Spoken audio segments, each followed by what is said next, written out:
বইছে, কি বলবেন? আমি বলেছিলাম ফার্স্ট রাউন্ডে যে হাওয়াটা উঠেছিল বিজেপির, সেটা ঝড় হয়ে যাবে সেকেন্ড রাউন্ডে। তাই হয়েছে। দুই ফেজেতে যে ভোট হয়েছে, সব জায়গায় যেখানে আমাদের দুর্বলতা ছিল সেগুলো মানুষ একদম হাত ধরে আশীর্বাদ দিয়েছে। কি বলবেন রাজ্যবাসীর উদ্দেশ্যে? রাজ্যবাসীকে প্রথমত আমি ধন্যবাদ জানাবো, তারা এত বড় একটা সিদ্ধান্ত নিয়েছেন, বিজেপিকে জায়গা দিয়েছেন, ৭৫ বছর পরে শ্যামাপ্রসাদের পার্টিকে ক্ষমতায় বসিয়েছেন। আমরা তাদের নিরাশ করবো না, তাদের স্বপ্ন সফল করবো, মোদিজির উপর ভরসা রাখবো। অশান্তি এড়াতে কি বলবেন? অশান্তি করবে না, আমিও বলবো যে কোনো অশান্তি করার দরকার নেই। রাজনৈতিক পালাবদল হয়, তাকে স্বাভাবিকভাবে মেনে নিন, আর আমাদেরকে 5 বছর কাজ করতে দিন। সরকারে এলে মুখ্যমন্ত্রী কে হবে, কি মনে হয়? জেনে যাবেন, পার্টি ঘোষণা করে দেবে। এতদিন বিরোধী দলে ছিলেন, এবার সরকারে আসতে চলেছেন, কি বার্তা থাকবে?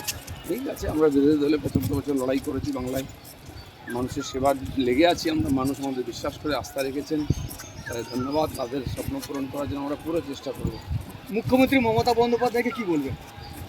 ওনাকে লোক 15 বছর সময় দিয়েছে, উনি মানুষের ইচ্ছা পূরণ করতে পারেননি, মানুষকে কষ্ট দিয়েছেন, মানুষ শরীর দিয়েছে। দেখুন আমরা কী কাজ করি।